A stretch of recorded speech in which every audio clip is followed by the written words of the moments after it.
बघतोय की समृद्धी वक्राच्या साहाय्यानं उपभोक्त्याचं संतुलन नेमकं कसं होतं। आता उपभोक्ता म्हणजे कोण आहे? तुम्ही आणि मी, जो वस्तू आणि सेवेचा उपभोग घेतो त्या सगळ्यांना आपण काय म्हणतो? उपभोक्ता आपण त्या ठिकाणी म्हणतो। हे बघण्यासाठी आपल्याला अगोदर संतुलन म्हणजे काय, इक्विलिब्रियम नेमकं कशाला म्हणायचं याची एक व्याख्या या ठिकाणी आपण लिहिलेली आहे। त्याच्यामध्ये दिलेलं आहे उपभोक्ता जेव्हा आपल्या मर्यादित उत्पन्नातून, अर्थशास्त्रामध्ये कुठलेही सिद्धांत मांडत असताना एक गोष्ट गृहीत धरली जाते की उपभोक्त्याचं उत्पन्न हे कसं आहे? मर्यादित आहे, लिमिटेड आहे। त्याचं इन्कम हे लिमिटेड आहे, मर्यादित आहे। कशाच्या तुलनेमध्ये? त्याच्या ज्या गरजा आहेत त्या गरजांच्या तुलनेमध्ये त्याचं उत्पन्न मर्यादित आहे। मग तो काय करतो? आपल्या मर्यादित उत्पन्नातून इतक्या वस्तू आणि सेवा प्राप्त करतो की, आपण उदाहरणामध्ये दोनच वस्तू घेतलेले, आंबे आणि संत्री, म्हणजे आंबे आणि संत्री इतक्या वस्तू तो प्राप्त करतो, म्हणजे तो खरेदी करतो की त्यापासून उपभोक्त्यास प्राप्त परिस्थितीत महत्तम समाधान मिळत असेल। महत्तम समाधानाला आपण काय म्हणतो इंग्रजीमध्ये? Maximum satisfaction. त्याचं जे समाधानाची जी पातळी आहे ती मॅक्झिमम असते। कुठल्या परिस्थितीमध्ये? त्याच्या लिमिटेड इन्कम मध्ये, प्राप्त परिस्थितीमध्ये त्यानं ज्या वस्तू खरेदी केलेल्या त्या वस्तू महत्तम समाधान त्याला जर मिळत असेल आणि या परिस्थितीमध्ये बदल करण्याची त्याची मुळीच इच्छा नसेल तर त्या स्थितीला उपभोक्त्याचं संतुलन असं म्हणतात। त्याला उपभोक्त्याचं इक्विलिब्रियम असं म्हणतात। म्हणजे उपभोक्ता त्या स्थितीमध्ये मॅक्झिमम सॅटिस्फॅक्शन लेवलला आहे। आता हे बघूया, हे उपभोक्त्याचं संतुलन आपल्याला समजून घ्यायचं असेल तर हे 3 नंबरची आकृती आहे, हे उपभोक्त्याच्या संतुलनाची आकृती आहे। मग ह्या संतुलनाकडे जाण्यासाठी आपल्याला 2 गोष्टींची गरज लागते, एक किंमत रेषा किंवा अंदाजपत्रक रेषा आणि दुसरं समृद्धी वक्राचा नकाशा। किंमत रेषा किंवा अंदाजपत्रक रेषेला आपण इंग्रजीमध्ये म्हणतो प्राइस लाईन किंवा बजेट लाईन। अंदाजपत्रक रेषेला आपण काय म्हणतो? बजेट लाईन, किंवा त्याला आपण काय म्हणतो? Price line. आता ही प्राइस लाईन नेमकं काय आहे? तर आपण बघितलं OX अक्षावर आपण आंबे ही वस्तू घेतलेली आहे, त्याला X वस्तू सुद्धा आपण म्हणतो। OY अक्षावर संत्री ही वस्तू घेतलेली आहे, त्याला Y वस्तू आपण त्या ठिकाणी म्हणू शकतो। OY हा उभा अक्ष आहे, OX हा आडवा अक्ष आहे।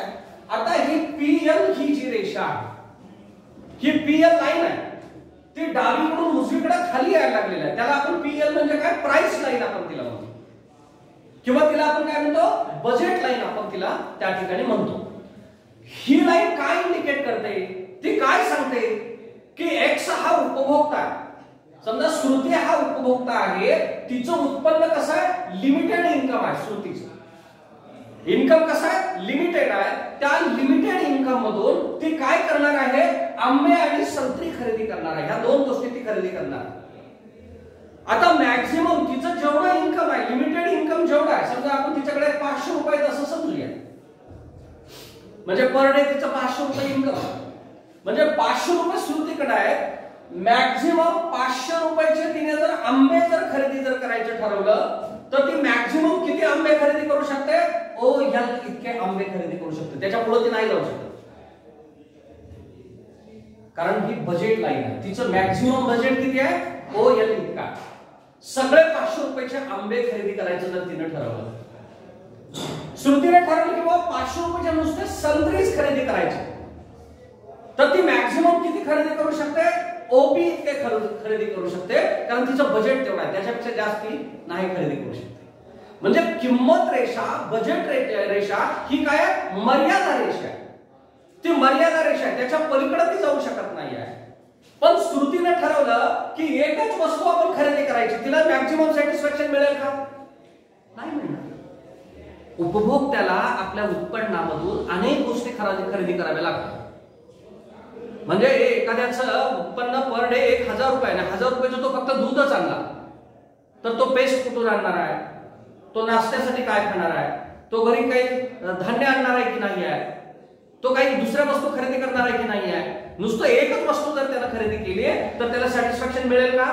त्याला समाधान मिळेल का? नाही मिळणार। म्हणजे व्यक्ती आपल्या जीवनामध्ये सकाळी झोपेतून उठल्यापासून संध्याकाळी झोपेपर्यंत जेवढ्या वस्तू वापरतो तेवढ्या वस्तू उदाहरणामध्ये आपण नाही करू शकत, कारण आपल्याला एक्सप्लेन नाही करता येत, म्हणून आपण फक्त 2 वस्तू आपण त्या ठिकाणी घेतलेले आहेत। मग श्रुती काय करेल की आपलं जे उत्पन्न आहे हे आपलं उत्पन्न काय करेल, दोन्ही वस्तूवर अशा पद्धतीने खर्च करेल की ज्या खरेदीपासून तिला मॅक्सिमम सॅटिस्फॅक्शन त्या ठिकाणी मिळेल।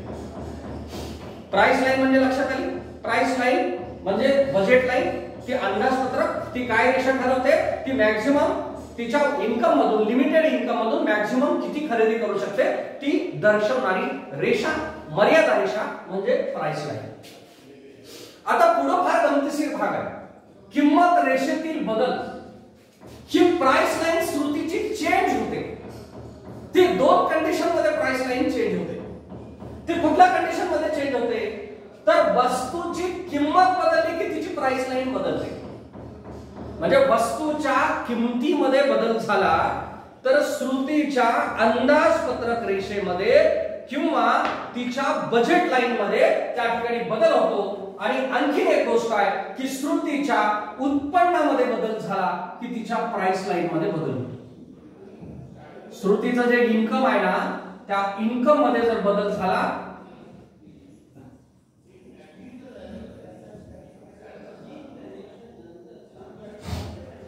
तिच्या उत्पन्नामध्ये बदल झाला, उत्पन्न बदल झालं की प्राइस लाईन बदलते। आता आपण गृहीत धरलेलं आहे की श्रुतीचं उत्पन्न किती आहे, 500 रुपये आहे, ती मॅक्सिमम किती खरेदी करू शकते, ओएल इतके आंबे आणि ओपी इतके संत्री। पण काय असं झालं की तिचं उत्पन्न वाढलं आणि तिचं उत्पन्न 500 ऐवजी किती झालं, 1000 रुपये झालं असं आपण गृहीत धरलं। मग 1000 तिचं उत्पन्न झाल्याचा परिणाम काय होईल, ती पूर्वीपेक्षा जास्त आंबे खरेदी करू शकेल आणि पूर्वीपेक्षा जास्त संत्री खरेदी करू शकेल। हे दर्शवणारी रेषा पीएल ही मूळ रेषा वरच्या बाजूला सरकेल। पीएल ही मूळ रेषा वरच्या बाजूला सरकून ती काय झालेली आहे, P1 L1 झालेली आहे। आणि P1 L1 ही जी रेषा आहे ही काय दर्शवते, तिचं बजेट वाढलेलं आहे ती दर्शवते, तिचा अंदाजपत्रक वाढलेला आहे असे दर्शवते, तिचं इन्कम वाढल्याचा परिणाम, उत्पन्न बदल, इन्कम मध्ये बदल झाला तर ती काय करते, ओ एल इतके पूर्वी आंबे मॅक्सिमम खरेदी करू शकत होते, आता ती किती खरेदी करू शकणार आहे, L1 इतके जास्तीचे आंबे ती खरेदी करू शकणार आहे। पूर्वी ओपी इतके संत्री ती खरेदी करू शकत होते, आता P1 इतके जास्तीचे तिला संत्री खरेदी करता येणार आहे, तिचं इन्कम वाढल्याचा परिणाम। म्हणजे उत्पन्नातील बदलामुळे किंमत रेशोमध्ये बदल होतो, बजेट लाईन मध्ये बदल होतो। समजा तिचं उत्पन्न कमी झालं, तिचं 1000 वरून 300 रुपये उत्पन्न झालं तर ही बजेट लाईन काय होईल, खालच्या बाजूला सरकेल। प्रत्यक्ष जीवनामध्ये आपलं उत्पन्न वाढलं की आपली खर्च करण्याची क्षमता वाढते, खरेदी करण्याची क्षमता वाढते, आपलं इन्कम कमी झालं की आपली खरेदी करण्याची क्षमता कमी होते आणि मग ती रेषा पीएल ही मूळ रेषा खालच्या बाजूला सरकलेली आहे आणि ती काय झालेली आहे, P2N2 ही झालेली आहे। ही रेषा काय दाखवते, पूर्वी ती किती खरेदी करत होती, ओएल इतके आंबे आणि ओपी इतके संत्री खरेदी करू शकत होती, आता ती कमी L2 इतके कमी संत्री खरेदी करू शकणार आहे आणि या ठिकाणी आंबे खरेदी करू शकणार आहे आणि P2 इतके कमी संत्री खरेदी करू शकणार आहे। म्हणजे किंमत रेषा जर लक्षात आली, किंमत रेषेमध्ये बदल कुठल्या स्थितीमध्ये होतो की त्या व्यक्तीचं, त्या उपभोक्त्याचं उत्पन्न बदललं, उत्पन्नामध्ये बदल 2 पद्धतीने होऊ शकतो, त्याचं उत्पन्न वाढू शकतं, त्याचं उत्पन्न कमी होऊ शकतं। किंमत रेषेमध्ये दुसरा बदल हा होतो, दुसरा बदल का होतो, वस्तूच्या किमतीमध्ये बदल झाला, वस्तूच्या किमतीत जर बदल झाला तर किंमत रेषा बदलते। म्हणजे एकीकडे इन्कम चेंज झालं तरी तुमची प्राइस लाईन चेंज होते आणि वस्तूची किंमत बदलली, वस्तूची किंमत काय कुठल्या दिशेने बदलते की वस्तूची किंमत वाढू पण शकते, वस्तूची किंमत काय होऊ शकते, कमी पण होऊ शकते।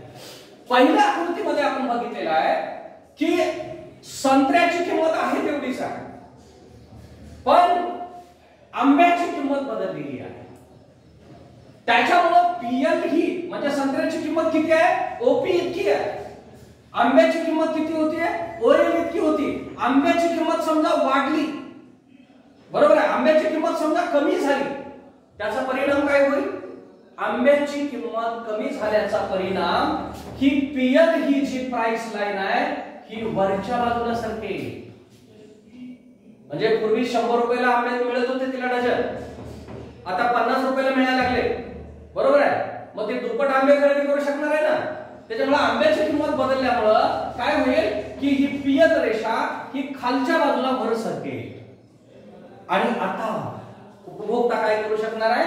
पूर्वी ओ एल इतके आंबे खरेदी करू शकत होता, पण आंब्याची किंमत कमी झाल्यामुळे एल1 इतके जास्तीचे आंबे तिला खरेदी करता येणार आहे. समजा आंब्याची किंमत वाढली, आंब्याची किंमत वाढली तर काय होईल की तिला श्रुतीला आंबे जे आहेत ना पूर्वीपेक्षा कमी खरेदी करता मिळणार. म्हणजे पूर्वी ती ओएल इतके आंबे खरेदी करत होती, आता ती किती करणार आहे? एल2. ही मूळ किंमत रेषा ही खालच्या बाजूला सरकेल, पण संत्र्याची किंमत आहे तशीच आहे. त्याच्यामुळे संत्र्याची खरेदी ती ओपी इतकीच करू शकणार आहे. पण आंब्याची किंमत कमी आणि जास्त झाल्याचा परिणाम तिला आंबे कमी जास्त खरेदी करता येणार आहे. म्हणून किंमत रेषेमध्ये बदल होतो. कुठल्या स्थितीमध्ये? एक्स वाय वस्तूच्या किमतीमध्ये बदल झाला. बरोबर आहे. सॉरी, वाय वस्तूच्या म्हणजे एक्स वस्तूच्या किमतीमध्ये बदल झाला तर आंब्याच्या किमतीमध्ये बदल झाला.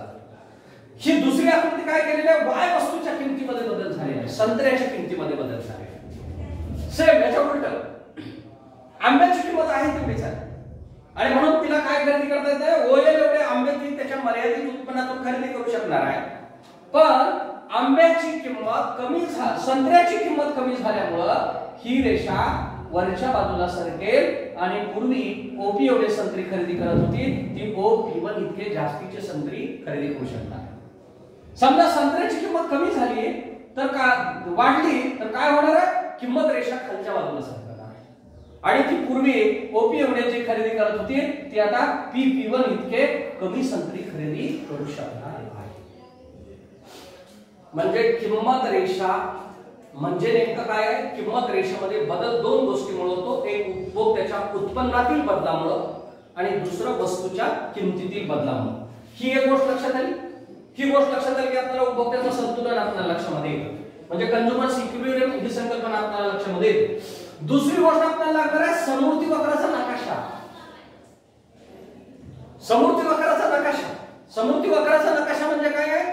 एकाच समृद्धी वक्राच्या नकाशामध्ये एक पेक्षा जास्त डावीकडून उजवीकडे खाली येणारे समृद्धी वक्र दाखवले असतील तर त्याला काय म्हणायचं? समृद्धी वक्राचा नकाशा म्हणायचा. समृद्धी वक्र म्हणजे काय? आपण क्लिअर कन्सेप्ट बघितलेली आहे. म्हणजे त्या वक्राच्या बद्दल उपभोक्त्याचा दृष्टिकोन कसा असतो? सारखा असतो, समान असतो. त्या वक्रावरील कुठल्याही बिंदूपासून मिळणारे समाधान हे सारखं असतं. त्याच्या वरच्या वक्रावर मिळणारं समाधान हे जास्त असतं, खालच्या वक्रावर मिळणारं समाधान हे त्या काय असतं? कमी असतं. इथं 3 वक्र आपण काढलेले आहेत या ठिकाणी. इथं आपण घेऊया तरी आपल्याला माहिती आहे आंबे आणि इथं संत्री. आयसी हा एक समृद्धी वक्र आहे, इंडिफरन्स कर्व. IC1 हा एक समृद्धी वक्र आहे आणि IC2 हा एक समृद्धी वक्र आहे. ह्या दोन गोष्टी म्हणजे समृद्धी वक्राचा नकाशा आणि अंदाजपत्रक रेषा त्या तिसऱ्या आकृतीमध्ये आपण मर्ज केलेले आहे. तिसऱ्या आकृतीमध्ये आपण काय घेतलेलं आहे? OX अक्षावर आंबे घेतलेले आहे, बोबा अक्षावर संत्री आपण घेतलेले आहे. की हा जो उपभोक्ता आहे हा त्याच्या मर्यादित उत्पन्नातून त्याच्या लिमिटेड इन्कम मधून आंबे आणि संत्री तो खरेदी करायला लागलेला आहे. तो मॅक्झिमम किती खरेदी करू शकणार आहे? तो मॅक्झिमम तो आंब्यावर जर त्याने पैसे खर्च करायचे ठरवलं तर OL इतके आंबे खरेदी करू शकणार आहे आणि संत्र्यावर जर खरेदी करायचं ठरवलं तर OP इतके संत्रे खरेदी करू शकणार आहे. पण त्याला महत्तम समाधान पाहिजे. त्याला आंबे पण खायचे, संत्री पण खायचे, तरच त्याला सॅटिस्फॅक्शन लेवल त्याचं वाढणार आहे. म्हणून तो सगळे पैसे म्हणजे श्रुती सगळे पैसे आपल्याकडे असलेले हजारच्या हजार रुपये ही आंब्यावर खरेदी करेल का? तो संत्र्यावर खर्च करेल का? नाही. ती संतुलन साधण्याचा प्रयत्न करेल. आणि ते संतुलन कुठं साधतं बघा की ज्या ठिकाणी ही पीएल ही प्राइस लाईन आहे, ज्या ठिकाणी किंमत रेषेला समृद्धी वक्र केवळ स्पर्श करून जातो त्या स्पर्श बिंदूमध्ये उपभोक्त्याला मॅक्झिमम सॅटिस्फॅक्शन मिळतं. म्हणजे ज्या पॉइंटला ज्या पॉइंटला प्राइस लाईनला समृद्धी वक्र इंडिफरन्स कर्व केवळ स्पर्श करून जातो तो स्पर्श बिंदू म्हणजे काय आहे, उपभोक्त्याचा समाधान बिंदू आहे, तो मॅक्झिमम सॅटिस्फॅक्शन बिंदू आहे. तो बिंदू कुठला आहे, ई हा बिंदू आहे. ई ह्या बिंदूच्या ठिकाणी आयसी हा समृद्धी वक्र केवळ स्पर्श करून गेलेला आहे. या ठिकाणी OX अक्षावरनं उभा लंब टाकला आणि OY अक्षावरनं आपण असा उभा लंब टाकला तर त्या ठिकाणी आपल्याला लक्षात येतं श्रुती आपल्या मर्यादित उत्पन्नातून OM इतके आंबे खरेदी करते आणि ON इतके संत्री खरेदी करते. पण केवळ संत्र्यावर खर्च करायचे म्हणलं तर ती मॅक्झिमम किती संत्री खरेदी करू शकणार आहे, OP इतके जास्तीचे. पण तिला समाधान नाही मिळणार. ती आंब्यावर जर सगळे पैसे खर्च करायचे म्हणलं तर किती खरेदी करू शकते, OM इतके खरेदी करू शकते. पण ती करणार नाहीये. कुठलाही उपभोक्ता असं करणार नाहीये. तो मॅक्झिमम सॅटिस्फॅक्शन मिळवण्याचा प्रयत्न करतो. तो जास्तीत जास्त वेगवेगळ्या वस्तू तो खरेदी करण्याचा प्रयत्न करतो. म्हणजे एखाद्याचं 10,000 रुपये मंथली इन्कम असेल तर 10,000 चे तो कपडेच आणत नाहीये किंवा नुसते शूजच आणत नाहीये. तर तो काय करतो, एखादा ड्रेस खरेदी करतो, एखादा शूज खरेदी करतो, घरामध्ये रेशन तो आणतो, तो गॅस खरेदी करतो. ह्या सगळ्या गोष्टी खरेदी केल्या तर त्याला मॅक्झिमम सॅटिस्फॅक्शन त्या ठिकाणी मिळणार. आणि म्हणून ही हा जो बिंदू आहे हा संतुलन बिंदू आहे. परत तिचं उत्पन्न वाढलं, प्राइस लाईन वाढेल, परत तिचं समाधानाचा बिंदू वरच्या बाजूला जाईल. इन्कम कमी झालं, प्राइस लाईन खाली येईल, समाधानाचा बिंदू काय होईल, खालच्या बाजूला.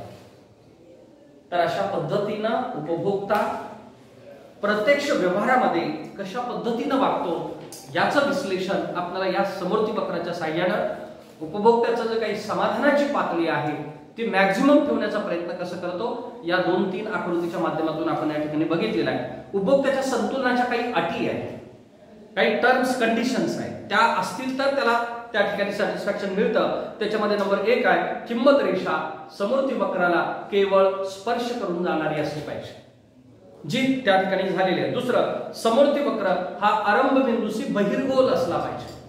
आरंभ बिंदू O बिंदू आहे त्याच्याशी तो बहिर्गोल आहे म्हणजे बहिर्वक्र आहे. स्पर्श बिंदूत सीमांत पर्यायता दर घटत जाणारा असला पाहिजे. सीमांत पर्यायता दर म्हणजे काय, मार्जिनल रेट ऑफ सबस्टिट्यूशन, तो घटत जाणार आहे. तो कर्व खाली असल्यामुळे, वरून खाली येत असल्यामुळे मार्जिनल रेट ऑफ सबस्टिट्यूशन काय झालेला आहे, तो घटत गेलेला आहे. त्याचे काही गृहीत त्या ठिकाणी त्यांनी सांगितलेले आहे. उपभोक्त्याचे उत्पन्न मर्यादित असून तो पूर्णपणे खर्च करीत असतो. दुसरं करीत आहे खर्चापासून उपभोक्ता महत्तम समाधान मिळवण्याचा प्रयत्न करतो, तो मॅक्झिमम सॅटिस्फॅक्शन मिळवण्याचा प्रयत्न करतो. वस्तूच्या किमती विश्लेषण काळात स्थिर असतात म्हणजे त्या सॅटिस्फॅक्शन लेवल मोजण्याच्या काळामध्ये वस्तूच्या किमतीमध्ये बदल झालेला नसतो. उपभोक्त्याची वागणूक बुद्धिनिष्ठ असते. बुद्धिनिष्ठ असते म्हणजे तो आपलं उत्पन्न योग्य वस्तूवर, कुठल्या वस्तूवर किती खर्च करायचं तो त्या ठिकाणी ठरवत असतो. उपभोक्त्याची वस्तूबाबतचा पसंती क्रम बदलत नाही. तो आपला जो पसंती क्रम आहे, स्केल ऑफ प्रिफरन्स आपण म्हणतो, तो त्या ठिकाणी बदलत नाही आहे. आणि बाजारामध्ये पूर्ण स्पर्धा अस्तित्वात असते, परफेक्ट कॉम्पिटिशन बाजारामध्ये अस्तित्वात असते. म्हणजे ही गृहीत आणि ह्या अटीची पूर्तता झाली तर आकृतीमध्ये दाखवल्या पद्धतीनं उपभोक्त्याचं संतुलन समृद्धी वक्राच्या साहाय्याने आपल्याला या ठिकाणी करता येतं.